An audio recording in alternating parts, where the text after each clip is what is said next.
Alright, so now I'm going to go over HTTP requests and how to get data from our API into our app. So what's an HTTP request? It's basically a request that a client, which is us, sends to a server. So there's different types of HTTP requests, but we're just going to go over GET for this video, the GET request.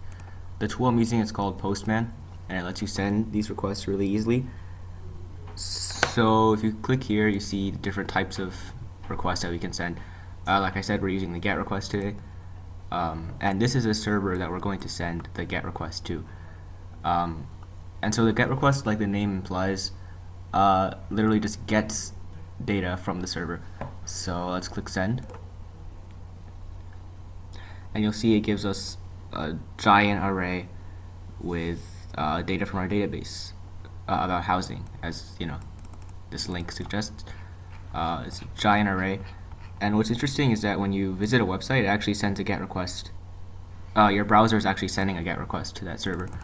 So I can show you this. Let's just visit this web page, and I mean it's a lot more messy, but you'll notice that, like, see this address, it's the same data as what we see here.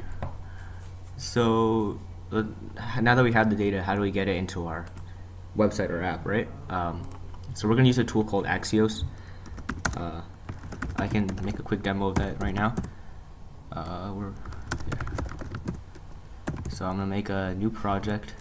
Let's just call it test project. Sorry, I probably should have set this up beforehand. So I'm going to create a new node project here and install Axios. And like I said, this will let us send GET requests to our server so we can get the data in our app. There is no index.js file, so I'm going to create it. Now to import Axios, you just type this, const Axios equals, you have to require the module we just downloaded called Axios, and now we can just use Axios. So to send the GET request, you do .get, and then the server that you want to get from, it'll be this one, so I'm going to copy paste it here. And then we're going to use a .then function, and what the .then does is it only runs if this GET request is successful. And the .then is going to take a function that has as a parameter the result of this GET request. So in theory, if you console.log this result here, it will be whatever the result of this GET request is. And that should just be all our data that we need.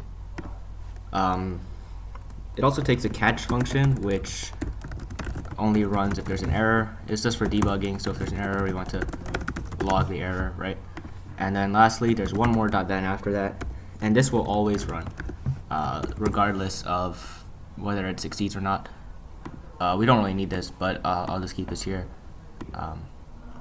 just for information purposes. So runs when success, runs when error, and always runs. So now if we start this JavaScript file, yep, it should give us the same data as the GET request does. As you see, it's all here. So you'll notice while scrolling through this object that result returns, that all the data is actually stored in an array called data right here.